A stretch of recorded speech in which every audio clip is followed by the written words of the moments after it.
ಎಲ್ರಿಗೂ ನಮಸ್ಕಾರ. Welcome back to Sagar stories. ಮಗ ಫಸ್ಟ್ ಆಫ್ ಆಲ್ ಎಲ್ಲರಿಗೂ ಶುಭೋದಯ.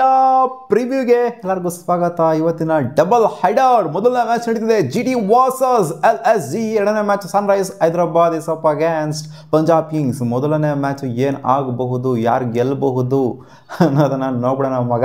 ಹೆಡ್ ಟು ಹೆಡ್ ಅಂತ ಬಂದಾಗ ಇವತ್ತು ಆ್ಯಕ್ಚುಲಿ ಮ್ಯಾಚ್ ಆಗ್ತಿರೋದು ಲಕ್ನೋರ ಹೋಮ್ ಗ್ರೌಂಡ್ ಐಕಾನ್ ಸ್ಟೇಡಿಯಮಲ್ಲಿ ಆಗ್ತಾ ಇರುವಂಥ ಮ್ಯಾಚು. ಇಲ್ಲಿ ಗೊತ್ತಿರೋದೇ ಫಸ್ಟ್ ಬ್ಯಾಟಿಂಗ್ ಆಗ್ಬಿಟ್ಟು ಹ್ಯೂಜ್ ಕೊನ ಕಲೆ ಆಗ್ತು ಅಂತಂದರೆ ಚೇಸ್ ಓನ್ ಮಾಡೋದಕ್ಕೆ ಹೆವಿ ಕಷ್ಟ ಆಗುತ್ತೆ ಅಂತ. ಆದ್ದರಿಂದ ಇಲ್ಲಿ ಟಾಸ್ ಗೆದ್ದವರು ಬ್ಯಾಟಿಂಗ್ ಆಯ್ಕೆ ಮಾಡ್ಕೊಂಡ್ರೆ ಆಶ್ಚರ್ಯ ಪಡುವಂಥದ್ದೆಲ್ಲ ಏನಿಲ್ಲ, ಬೌಲಿಂಗ್ ಆಯ್ಕೆ ಮಾಡ್ಕೊಂಡ್ರು ಕೂಡ ಆಶ್ಚರ್ಯ ಪಡುವಂಥದ್ದಿಲ್ಲ. ಸೊ ನೋಡುವ ಅದು ಏನು ಮಾಡ್ತಾರೆ ಟಾಸ್ ಗೆದ್ದವರು ಅಂತ.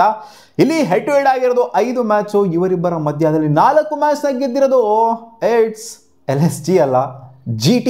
ಡಾಮಿನೇಷನ್ ಅಂತೂ ಇದ್ದಿದ್ದೇನೆ. ಒಂದು ಮ್ಯಾಚ್ನ ಮಾತ್ರ ಗೆದ್ದಿದ್ದಾರೆ LSG ಅವರು. ಸೊ ಐಕಾನ್ ಸ್ಟೇಡಿಯಮಲ್ಲೂ ಕೂಡ ಅವ್ರು ಆಡ್ದಾಗೆಲ್ಲ ಡಾಮಿನೇಟ್ ಮಾಡಿದ್ದಾರೆ. ಸೊ ಆದ್ದರಿಂದ ಸ್ಟ್ರೈಟ್ ಅವೇ ಡಾಮಿನೇಷನ್ ಅಂತೂ ಖಂಡಿತ ತೋರಿಸ್ಬೋದು. ಗುಜರಾತ್ ಟೈಟನ್ಸ್ ಇವಾಗಿರುವಂಥ ಫುಲ್ ಫ್ಲೋ ನೋಡ್ತು ಅಂತ ಅಂದರೆ ಸಾಯಿ ಸುದರ್ಶನ್ ಆಡ್ತಿರೋದು ನೋಡ್ತು ಅಂದರೆ, ಜೊತೆಗೆ ಇವರು ಟಾಪ್ ಆರ್ಡರು ಬಟ್ಲರ್ ಆಗಿರಲಿ, ಗಿಲ್ ಆಗಿರಲಿ, ಜೊತೆಗೆ ಲಾಸ್ಟ್ ಮ್ಯಾಚ್ ಒಂದೊಂದು ಟೈಮು ವಾಷಿಂಗ್ಟನ್ ಸುಂದರ್ ಆಗಿರಲಿ, ಯಾರ್ಯಾರು ಬೇಕೋ ರುತರ್ಫೋರ್ಡ್ ಆಗಿರಲಿ, ಯಾರ್ಯಾರು ಬೇಕೋ ಬಂದು ಒಟ್ನಲ್ಲಿ ಟಾಪ್ ಆರ್ಡರ್ನೇ ಕಾಂಟ್ರಿಬ್ಯೂಟ್ ಮಾಡ್ತಾರೆ. ಟಾಪ್ 3, 4 ಸೊ ಅವ್ರದ್ದು ಹೆವಿ ಆಗಿದೆ. ಸೊ ಯಾರನ್ನ ಒಬ್ಬರನ್ನ ಟಾಪ್ ಆರ್ಡರ್ ನಿಂತ್ಕೊಂಡು ಆಡೇ ಆಡ್ತಾರೆ, ಲಾಸ್ಟ್ ವರ್ಗೂ ಕೂಡ ನಿಂತ್ಕೊಂಡು ಆಡೇ ಆಡ್ತಾರೆ. ಅದೇ ಮೇನ್ ಆಗಿರೋದಿಲ್ಲ. ಸೊ ಇವರ ಮೇನ್ ಸ್ಟ್ರೆಂತನೇ ಅದು.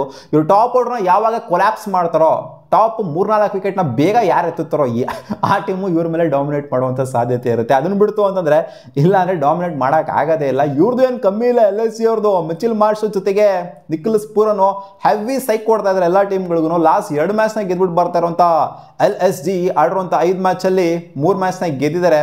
ಆ್ಯಂಡ್ ಗೊತ್ತಿರೋದನ್ನ ಹೆಂಗೆ ಆಡ್ತಿದ್ದಾರೆ ಅಂತ GT ಅವರು ಆಡಿರುವಂಥ 5 ಮ್ಯಾಚಲ್ಲಿ 4 ಮ್ಯಾಚ್ನಾಗ ಗೆದ್ಬಿಟ್ಟು ಬರ್ತಾ ಇರುವಂಥ Gujarat Titans almost top of the ಟೇಬಲನ್ನೇ ಕೂತ್ಕೊಂಡಿದ್ದಾರೆ. GTನೂ ಸಾಕಾಗಿದೆ, LSGನೂ ಸಾಕಾಗಿದೆ. ಈ ಮ್ಯಾಚು ಸಿಕ್ಕಾಪಟ್ಟೆ ಕಾಂಪಿಟೇಟಿವ್ ಆಗಿರುತ್ತೆ. ರಿಷಬ್ ಪಂತ್ ರನ್ಸ್ ಹೊಡೆಯೋದಿಲ್ವಾ, ಇದು ಸಿಕ್ಕಾಪಟ್ಟೆ ಕ್ವೆಶನ್ ಇದೆ. ಯಾಕಂದರೆ ಲಾಸ್ಟ್ ಮ್ಯಾಚು ಬ್ಯಾಟಿಂಗಿನ ಬರಲ್ಲ ರಿಷಬ್ ಪಂತ್ ಅವರು. ಈ ಸ್ಟೇಡಿಯಮಲ್ಲಿ LSG ಆಡಿದ 8 ಮ್ಯಾಚ್ನ 8ರಲ್ಲಿ 4 ಮ್ಯಾಚ್ನ ಗೆದ್ರೆ 3 ಮ್ಯಾಚ್ನ ಸೋತಿದೆ. ಪರವಾಗಿಲ್ಲ, ಒಂದು 50%ಗಿಂತ ಚೆನ್ನಾಗಿನ ಸ್ಟಾಟ್ಸ್ನ ಮೇಂಟೈನ್ ಮಾಡಿದೆ. 1 ಮ್ಯಾಚ್ ನೋ ರಿಸಲ್ಟ್ ಕೂಡ ಆಗಿದೆ. ಗುಜರಾತ್ ಇಲ್ಲಿ 1 ಮ್ಯಾಚ್ನ ಆಡಿದೆ, 1 ಮ್ಯಾಚಲ್ಲಿ 1 ಮ್ಯಾಚ್ನು ಕೂಡ ಗೆದ್ದಿದೆ ಈ ಐಕಾನ್ ಸ್ಟೇಡಿಯಮಲ್ಲಿ. ಸೊ ಇನ್ನು ಪ್ಲೇಯಿಂಗ್ 11 ಅಂತ ಬಂತು ಅಂದಾಗ ಡಿಸ್ಪ್ಲೇ ಮಾಡಿ ನೋಡಿದಿರ್ಬೋದು ಯಾವ ಥರ ಇರಬಹುದು ಅಂತ. ಡೇವಿಡ್ ಮಿಲ್ಲರ್ ಆಗಿರಲಿ, ನಿಕೋಲಸ್ ಪೂರನ್ ಆಗಿರಲಿ, ರಿಷಬ್ ಪಂತ್ ಅಷ್ಟರ ಮಟ್ಟಿಗೆ ಏನು ತೋರಿಸ್ಕೊಂಡಿಲ್ಲ, ಓಕೆ ಥರ ಆಡಿದ್ದಾರೆ. ಆಯುಷ್ ಬದೋನಿ ಅವರು, ಆಡನ್ ಮಾಕ್ರಮ್ ಬೇರೆ ಸಿಕ್ಕಾಪಟ್ಟೆ ಸಖತ್ತಾಗಿ ಕಾಣಿಸ್ಕೊಂತ ಇದ್ದಾರೆ. ಇವ್ರದ್ದು ಅಷ್ಟೇ ಒಂಥರ ಟಾಪ್ ಹೆವಿ ಅಂತ ಹೇಳಬೇಕು. ಟಾಪ್ 3, 4 ಇವ್ರದ್ದು ಕೂಡ ಹೆವಿ. ಯಾಕಂದರೆ majority chunk of the runs ಬಂದಿರೋದು ಅವರಿಂದನೇ. ಇವರ middle order, lower middle order heavy contribute ಮಾಡಿಬಿಟ್ಟು, especially lower middle order heavy contribute ಮಾಡಿದರೆ ಮ್ಯಾಚ್ನ ಫಿನಿಶ್ ಮಾಡ್ಕೊಂಡು ಕೊಡಿದ್ದಾರೆ ಅಂತ ಹೇಳೋದಕ್ಕಾಗತ್ತಿಲ್ಲ. ಟಾಪ್ ಆರ್ಡ್ರನ್ನೇ ಒಂದು ಟಾಪ್ 4 ಏನಿದ್ದಾರೆ ಸೊ ಅವರನ್ನೇ ಕಾಂಟ್ರಿಬ್ಯೂಟ್ ಮಾಡ್ತಿರೋದು. ಮಾಕ್ರಮ್ಮು, ಮಾರ್ಷು, ಪೂರನ್ನು ಜೊತೆಗೆ ಪಂತ್ಗಿಂತೆಲ್ಲ ಸೇರ್ಕೊಂತು ಅಂದರೆ ಚೆನ್ನಾಗಿರುತ್ತೆ. ಬಟ್ ಈ 3 ಜನನೇ ಹೆವಿ ರನ್ಸ್ಗಳನ್ನ ಹೊಡೆದಿರೋದು. ಸೊ ಬೌಲಿಂಗ್ ಪರವಾಗಿಲ್ಲ, ಒಂದು ರೇಂಜಿಗೆ ಆರ್ಡಿನರಿಯಾಗೇ ಇದೆ. ಗುಜರಾತ್ ಟೈಟನ್ಸ್ಗೆ ಬಂತು ಅಂದರೆ ಜಾಸ್ ಬಟ್ಲರ್, ಶುಭ್ಮನ್ ಗಿಲ್, ಸಾಯಿ ಸುದರ್ಶನ್, ರುತರ್ಫೋರ್ಡ್, ಅವನ ಅಜ್ಜಿ ಸಖತ್ತಾಗಿದೆ ಗುರು. ಬ್ಯಾಟಿಂಗ್ ಯೂನಿಟ್ ಇವ್ರದ್ದು ಅವನ ಅಜ್ಜಿ ಕ್ರೇಜಿ ಆಗಿದೆ. ಬೌಲಿಂಗು ಕೂಡ ಮಸ್ತಾಗಿದೆ. ಇವಾಗ ಸಿರಾಜ್ ಅಣ್ಣ, ಪ್ರಸಿದ್ಧ ಕೃಷ್ಣ ಎಲ್ಲ ಮಸ್ತಾಗಿ ಬೌಲಿಂಗ್ ಆಗ್ತಾ ಇದ್ದಾರೆ. ಸೊ ನನ್ನ ಪ್ರಕಾರ ಯಾಕೋ ಆನ್ ಪೇಪರ್ ನೋಡ್ತು ಅಂದರೆ ಗುಜರಾತ್ ಟೈಟನ್ಸ್ ಸ್ವಲ್ಪ ಸ್ಟ್ರಾಂಗಾಗಿ ಕಾಣಿಸ್ತಾರೆ. ಬಟ್ ನಿಕೋಲಸ್ ಪೂರನ್ ಅವರ ವಿಕೆಟು ಸಿಕ್ಕಾಪಟ್ಟೆ ಇಂಪಾರ್ಟೆಂಟ್ ಆಗುತ್ತೆ ಇವ್ರು ಗೆಲ್ಲಬೇಕು ಅಂದರೆ. ನಿಕೋಲಸ್ ಪೂರನ್ ಡಾಮಿನೇಟ್ ಮಾಡೋಕ್ಕೆ ಬಿಡ್ತಾರೆ ಅಂತಂದರೆ, ಮಿಚೆಲ್ ಮಾರ್ಷ್ನ ನಿಕೋಲಸ್ ಪೂರನ್ನ ಡಾಮಿನೇಟ್ ಮಾಡೋಕ್ಕೆ ಬಿಡ್ತಾರೆ ಅಂತ ನೋಡಿ ಅಲ್ಲಿಬ್ರು ಇಲ್ಲಿಬ್ರು ಆಯಿತಾ. ಇಲ್ಲೂ ಅಷ್ಟೇ ಒಂಥರ ಇಲ್ಲಿ 3 ಜನ ಆ್ಯಕ್ಚುಲಿ, ಜಾಸ್ ಬಟ್ಲರು, ಶುಭ್ಮನ್ ಗಿಲ್ಲು ಜೊತೆಗೆ ಸಾಯಿ ಸುದರ್ಶನು, ಇಲ್ಲಿ 3 ಜನ ಡಾಮಿನೇಟ್ ಮಾಡೋಕ್ಕೆ ಬಿಟ್ರು ಅಂತಂದರೆ ಉಣಿಸ್ಕೊಂಡು ಹೋಗುತ್ತೆ ಮ್ಯಾಚು. ಅಲ್ಲಿ ಅವರಿಬ್ಬರನ್ನ ಡಾಮಿನೇಟ್ ಮಾಡೋಕ್ಕೆ ಬಿಟ್ರು ಅಂತಂದರೆ ಆಡನ್ ಮಾರ್ಕ್ರಮ್ ಬೇರೆ ಸೇರ್ಕೊಂಡಿದ್ದಾರೆ. ಸೊ ಈ 3 ಜನ ಅಂತ ಅನ್ಕೋಬೋದು. 3 ಜನ ಡಾಮಿನೇಟ್ ಮಾಡೋಕ್ಕೆ ಬಿಟ್ರು ಅಂತಂದರೆ ಸೊ ಟಾಪ್ ಆರ್ಡರ್ ಹೆವಿ ಆಗಿದೆ 2 ಟೀಮಲ್ಲೂ ಕೂಡ. ಸೊ ಈ 3 ಜನದ ವಿಕೆಟ್ನ ಯಾರು ಬೇಗ ಎತ್ತುತ್ತಾರೋ ಸೊ ಆ ಟೀಮು ಗೆಲ್ಲುವಂಥ ಸಾಧ್ಯತೆ ಜಾಸ್ತಿ ಇದೆ. ನನಗೇನು ಗುಜರಾತ್ ಟೈಟನ್ಸ್ ಇವತ್ತು ಗೆಲ್ಬೋದು ಅಂತ ಅನ್ನಿಸ್ತೆ ಮಗ, ಒಂದು ಗಟ್ ಫೀಲಿಂಗ್ ಅನ್ನಿಸ್ತೆ. ಸಾಯಿ ಸುದರ್ಶನ್ ಅಂತೂ ನಿಲ್ಸಕ್ಕೇ ಆಗ್ತಾ ಇಲ್ಲ. 1 ಮ್ಯಾಚ್ ಮಾತ್ರ ಅವರು ಬೇಗ ಔಟ್ ಆಗಿರೋದು. ಸೊ ನೋಡೋಣ ಈ ಮ್ಯಾಚ್ ಬೇಗ ಎತ್ತುತ್ತಾರೋ ವಿಕೆಟ್ ಸಾಯಿ ಸುದರ್ಶನ್ ಅಂತ. ಬಟ್ GT ಗೆಲ್ಲುತ್ತೆ ನನ್ನ ಪ್ರಕಾರ. ಇನ್ನು 2ನೇ match Sunrisers Hyderabad is up against Punjab Kings. SRH home ground Rajiv Gandhi stadium ಆಗ್ತಿರುವಂಥ ಮ್ಯಾಚು. ಪಂಜಾಬ್ ಕಿಂಗ್ಸ್ ನೋಡ್ರೆ ಹಂಗೆ ಆಡ್ತಿದ್ರೆ, ಆ ರೇಂಜಿಗೆ ಆಡ್ತಿದ್ರೆ. 4ರಲ್ಲಿ 3 ಗೆದ್ದು ಬರ್ತಾ ಇರುವಂಥ ಪಂಜಾಬ್ ಕಿಂಗ್ಸು ಇಲ್ಲಿ 5ರಲ್ಲಿ 4 ಸೋತ್ಬಿಟ್ಟು ಬರ್ತಾ ಇರುವಂಥ. ಫಸ್ಟ್ ಮ್ಯಾಚ್ ಮಾತ್ರ ಗೆದ್ರು, ಅದಾದಮೇಲೆ ಟ್ರ್ಯಾಜಿಡಿ, ಕಳ್ಳಪ್ಪೆ, ವರ್ಷ್ಟು, ಚಿಂದಿ, ಚಿತ್ರಾನ್ನ, ಚಿತಾಲ್ ಪತಾಲ್ ಏನು ಹೇಳ್ತೀರಾ ಎಲ್ಲ ಆಗೋಗ್ಬಿಟ್ಟವ್ರೆ ಅಲ್ಲಿ ಸನ್ ರೈಸರ್ಸ್ ಹೈದರಾಬಾದ್ ಅವರು. ರಿಕವರಿ ಬೇಕಾಗಿದೆ. CSK ಹೆಂಗೆ ರಿಕವರಿ ಬೇಕಿತ್ತೋ ಅದೇ ರೀತಿ ರಿಕವರಿ ಇವ್ರಿಗೂ ಕೂಡ ಬೇಕಿದೆ, ಅಗತ್ಯತೆ ಇದೆ ಸಿಕ್ಕಾಪಟ್ಟೆ. ಇಲ್ಲ ಅಂದರೆ ಟೂರ್ನಮೆಂಟಿಂದ ಔಟ್ ಆಗೋಗ್ಬಿಡ್ತಾರೆ. ಇನ್ನು ಕೆಲವೇ ಮ್ಯಾಚ್ಗಳು, 3 ಮ್ಯಾಚ್ ಸೋಲ್ತು ಅಂದರೆ ಟೂರ್ನಮೆಂಟಿಂದ ಗಾನ್ ಕೇಸ್ ಆಗೋಗ್ಬಿಡ್ತಾರೆ ಮಗ.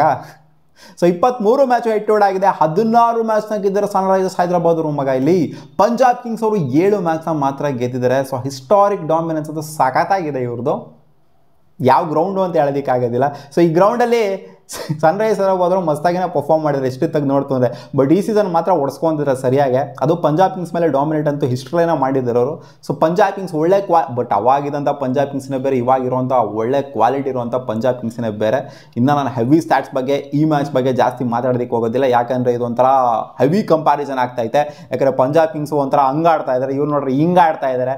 ಸೊ ಸ್ಟ್ರೈಟ್ ಅವೇ ಈ ಮ್ಯಾಚಲ್ಲಿ ಫೇವ್ರೇಟ್ಸ್ ಬಂದ್ಬಿಟ್ಟು ಇಟ್ಸ್ ಸನ್ರೈಸರ್ಸ್ ಹೈದರಾಬಾದ್ ಅಲ್ಲ, ಇಟ್ಸ್ ಪಂಜಾಬ್ ಕಿಂಗ್ಸು. ಫಸ್ಟ್ ಮ್ಯಾಚಲ್ಲಿ ಫೇವ್ರೇಟ್ ಯಾರು ಅಂತ ಹೇಳೋದಕ್ಕಾಗತ್ತೆ, ಕನ್ಫ್ಯೂಷನ್ ಇದೆ, 50-50 ಇದೆ, ಅಲ್ಲಿ ಏನಾಗ್ಬೋದು ಅನ್ನೋ ಒಂದು ಕ್ವೆಶನ್ ಇದೆ. ಬಟ್ ಈ ಮ್ಯಾಚಲ್ಲಿ ಕ್ಲಿಯರ್ ಫೇವ್ರೇಟ್ ಇರೋದು ಪಂಜಾಬ್ ಕಿಂಗ್ಸ್. ಒಂದು ವೇಳೆ ಏನಾದರೂ ಸನ್ರೈಸರ್ಸ್ ಹೈದರಾಬಾದ್ ಹೊಡಿತು ಅಂತ ಅಂದರೆ ಪಂಜಾಬ್ ಕಿಂಗ್ಸ್ಗೆ ಅವಾಗ ಆಶ್ಚರ್ಯ ಪಡಬೇಕು. ಇಲ್ಲಿ ಕ್ಲಿಯರ್ ಫೇವ್ರೇಟು ಪಂಜಾಬ್ ಕಿಂಗ್ಸ್ ಇರೋದ್ರಿಂದ ಇವತ್ತು ನನ್ನ ಪ್ರೊಡಿಕ್ಷನು ಪಂಜಾಬ್ ಕಿಂಗ್ಸು ಗೆಲ್ತಾರೆ ಅಂತ ಏನೋ ಸ್ಟ್ರಾಂಗ್ ಆಗಿ ಅನ್ನಿಸ್ತಿದೆ ಮಗ. ಒಂದು ಗಟ್ ಫೀಲಿಂಗ್ ಬರ್ತಾ ಇದೆ. ಗಟ್ ಫೀಲಿಂಗು ಬದನೆಕಾಯಿ ಫೀಲಿಂಗ್ ಇಲ್ಲ.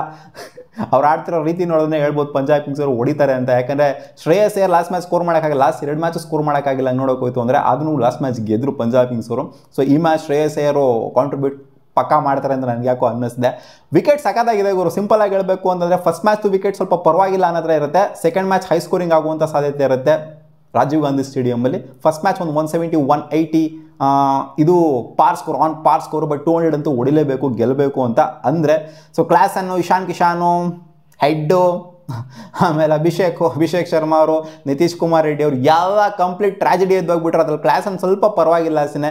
ಇಶಾನ್ ಕಿಶಾನ್ ಫಸ್ಟ್ ಮ್ಯಾಚ್ ಆಡಿದ್ರು, ಆಮೇಲೆ ಹೋಯ್ತು, ಅವ್ರ ಫಾರ್ಮು ಇಲ್ಲ, ಏನೂ ಇಲ್ಲ, ಬದನೇಕಾಯಿ ಇಲ್ಲ, ಟ್ರಾವೆಸ್ ಹೆಡ್ಡು ಫಾರ್ಮಲ್ಲಿ ಕಾಣಿಸ್ಕೊಂತಿಲ್ಲ. ಯಾರು ಕೂಡ ನಿತೀಶ್ ಕುಮಾರ್ ರೆಡ್ಡಿ ಆಡಿದ್ರೆ ರನ್ನೇ ಬಾಲ್ ಆಡ್ತಾ ಇದ್ದಾರೆ. 2 ಮ್ಯಾಚ್ ಆಡಿದ್ರು, ಅದು ರನ್ನೇ ಬಾಲ್ ಆಡ್ತಾ ಇದ್ದಾರೆ. ಅಭಿಷೇಕ್ ಶರ್ಮಾ ಕಳವೋಗ್ಬಿಟ್ಟವರೆಲ್ಲ. ಸೊ ಅವ್ರದ್ದು ಯಾರು ಫಾರ್ಮಲ್ಲಿ ಕಾಣಿಸ್ತಾ ಇಲ್ಲ ನೋಡೋಕೆ ಹೋಯ್ತು ಅಂದರೆ. ಬ್ಯಾಟಿಂಗಲ್ಲೇ ಆಗಿರಲಿ ಬೌಲಿಂಗಲ್ಲೇ ಆಗಿರಲಿ ಯಾರು ಕೂಡ ಫಾರ್ಮಲ್ಲಿ ಕಾಣಿಸ್ತಾ ಇಲ್ಲ. ಈ ಕಡೆ ಅಂತೂ ಸಬ್ಲೈಮ್ ಫಾರ್ಮಲ್ಲಿ ಕಾಣಿಸ್ತಿರುವಂಥ ಶ್ರೇಯಸ್ 2 ಮ್ಯಾಚ್ ರನ್ಸ್ ಬಂದಿಲ್ಲ. ಬಟ್ ಆದರೂ ಫಸ್ಟ್ 2 ಮ್ಯಾಚ್ ಹೆಂಗೆ ಆಡಿದ್ರು. ಪ್ರಭ್ಸಿಮ್ರಾನ್ ಸಿಂಗು ತಲೆ ಕೆಟ್ಬಿಟ್ಟು 1 ಮ್ಯಾಚ್ ಮಸ್ತಾಗಿ ಆಡಿದ್ರು, ಬಟ್ ಕನ್ಸಿಸ್ಟೆಂಟಾಗಿ ಆಡ್ತಾ ಇಲ್ಲ ಅಷ್ಟೇ. ವದರ ಸಖತ್ತಾಗಿ ಆಡ್ತಾರೆ. ಆಮೇಲೆ ಪ್ರಿಯಾಂಶ್ ಆರ್ಯ ಕೇಳ್ತೀರಾ ಮಗ, ಲಾಸ್ಟ್ ಮ್ಯಾಚು ಸಿಂಗನಹಳ್ಳಿ ತೊಗೊಂಡೋಗ್ಬಿಟ್ರಲ್ಲ ಮ್ಯಾಚ್ನ. ಸ್ಟಾಯ್ನಿಸ್ಸು ಮ್ಯಾಕ್ಸ್ವೆಲ್ ಕಳಪೆ ಆಗಾಡ್ತಾ ಇದ್ದಾರೆ. ಅವ್ರ ಬ್ಯಾಟಿಂದ ರನ್ಸ್ ಬರಬೇಕಾಗಿದೆ, ಅದು ಯಾವಾಗ ಬರುತ್ತೋ ಏನೋ ಗೊತ್ತಿಲ್ಲ, ಒಟ್ಟಲ್ಲಿ ಸ್ಟ್ರಾಂಗ್ ಆಗೇ ಬರುತ್ತೆ ಅನ್ನೋ ಥರ ಕಾಣಿಸುತ್ತೆ. ಮೋರೋವರ್ ಬೌಲಿಂಗಲ್ಲಿ ಕಾಂಟ್ರಿಬ್ಯೂಟ್ ಮಾಡಿದ್ದಾರೆ.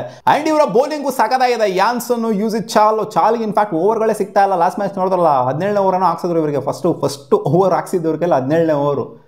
ಸೊ ಸಿಕ್ಕಾಪಟ್ಟೆ ಬೌಲಿಂಗಲ್ಲೂ ಕೂಡ ಒಂಥರ ಆಪ್ಷನ್ಸ್ ಬೇಜಾನಿದೆ ಅಂತ ಹೇಳ್ಬೇಕು ಇವರಿಗೆ.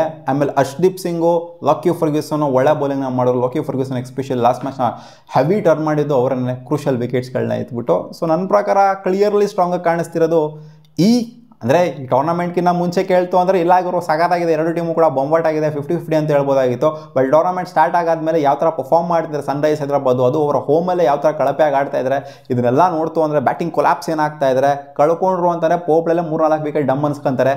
ಸೊ ಇದನ್ನೆಲ್ಲ ಬಿಟ್ಬಿಟ್ಟು ರಿಕವರ್ ಆಗಿಬಿಟ್ಟು ಪೋಪ್ಳಲ್ಲೇ ಡಾಮಿನೇಟ್ ಮಾಡುವಂಥ ಸನ್ರೈಸ್ ಹೈದರಾಬಾದು 100-120 ಎಲ್ಲ ಪೋಪ್ಳಲ್ಲಿ ಹೊಡಿತಿದ್ದಿಲ್ಲ, ಅಂಥ ಸನ್ರೈಸ್ ಹೈದರಾಬಾದ್ನ ನಾವು ನೋಡಬೇಕಾಗಿದೆ. ಹಂಗಾಯಿತು ಅಂದರೆ ಮಾತ್ರ ಸನ್ರೈಸ್ ಹೈದರಾಬಾದ್ ಅವರು ಇವತ್ತು ಗೆಲ್ತಾರೆ.